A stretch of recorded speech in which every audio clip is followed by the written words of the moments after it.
a double video, and we're going to be canning some of our smoked chicken and smoked pork butt. Okay, so it may be a little loud in the kitchen. We do have the canner going in the background, and this is the video that we're making for the baked beans. Okay, so this is probably one of the most simple recipes that you could ever do. Right now, we smoked a ton of chicken. It's something we just like regularly do. So we're just going to go ahead and add this to the jar. We don't want to get it too packed because we want to allow the fluid just to get around it and just cook evenly in the pressure cooker. So we're just going to go ahead and dump this in.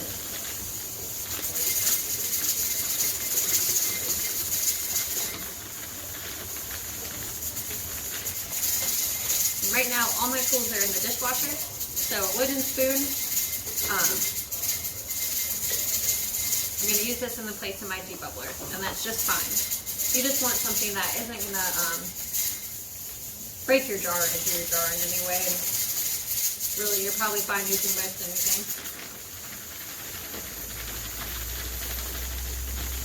And this is a great way if you have any cookouts or anything, just to know that you can use everything, because we always have a ton of leftover and we don't want to waste that. Okay. I think we'll get just a little bit more in here.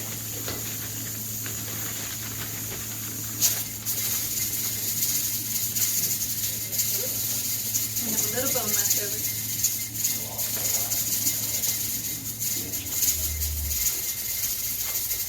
Okay, we're going to want about 1 inch headspace, so if you have too much, just take it out.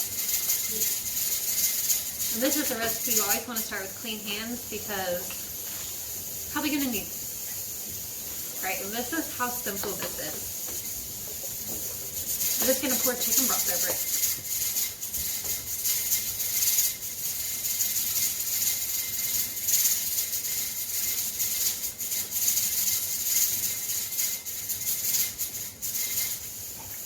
You could even keep this and use it for a soup.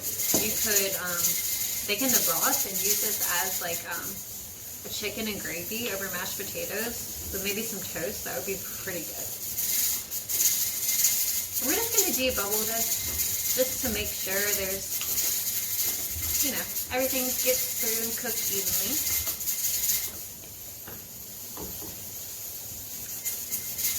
Clean your rinse and check for nicks and cracks. And that's it. You already have your meat smoked and in the fridge.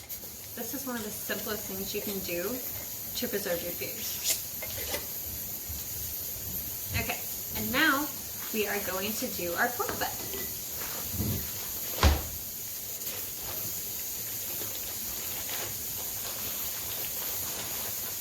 And this already smells delicious.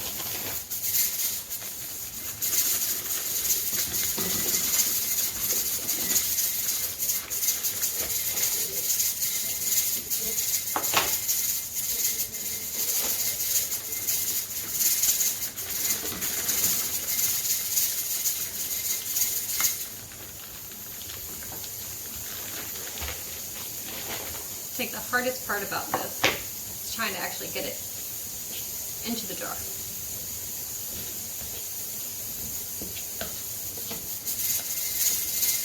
I'm so excited. We'll be able to pull these out for some pulled pork sandwiches anytime we want. So it'll be awesome.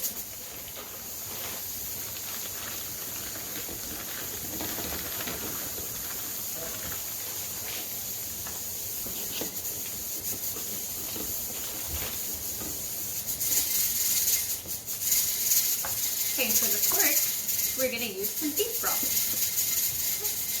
So use it.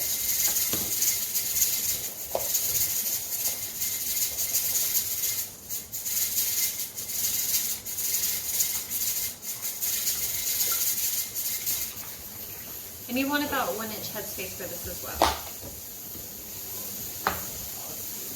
Okay, and I will get back once we have gotten these in the pressure canner and give you all the processing time and that information. But you can just see how simple this is. And then you're not wasting anything left over that, you know, you spent all this time smoking, and oh, it's going to be delicious. Okay, so we'll be back.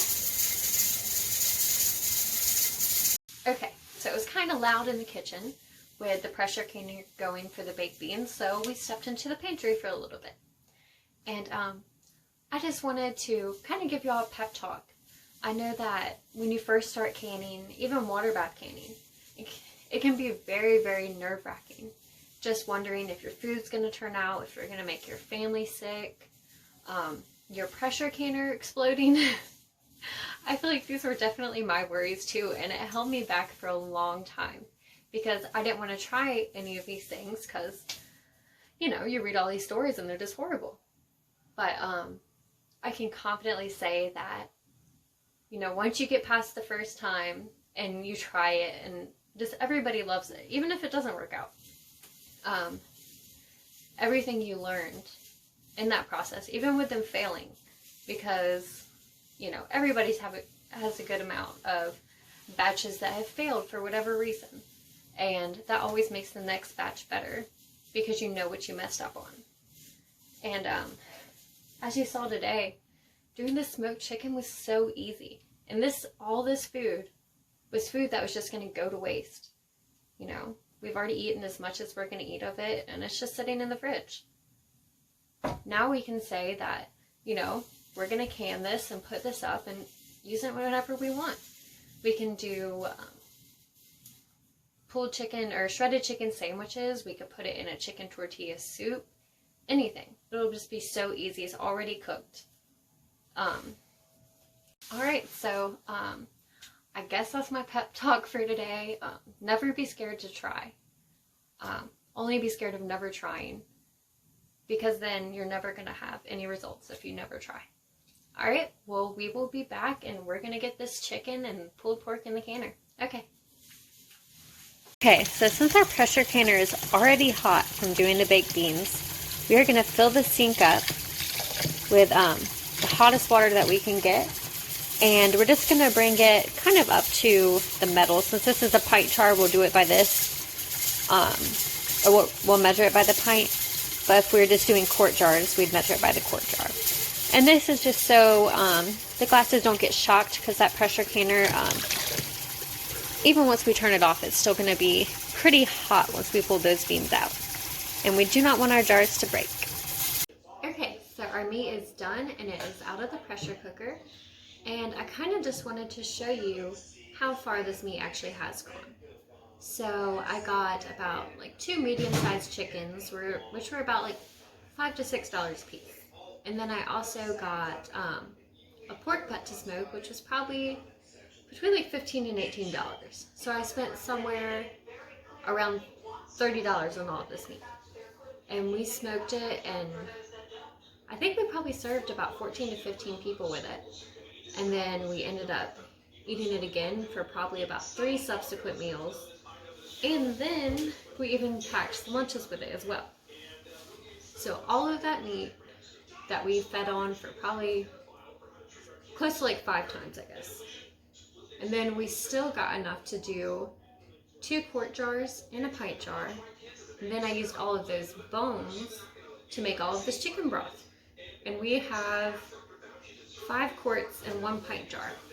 So I guess it's a lot easier to justify spending the money on meat when you're really gonna make it last. And canning is an excellent way to make it last. And it makes me feel so confident to know just how much we can stretch it. Okay, well, thanks for watching, and I'll make a next video soon. Goodbye.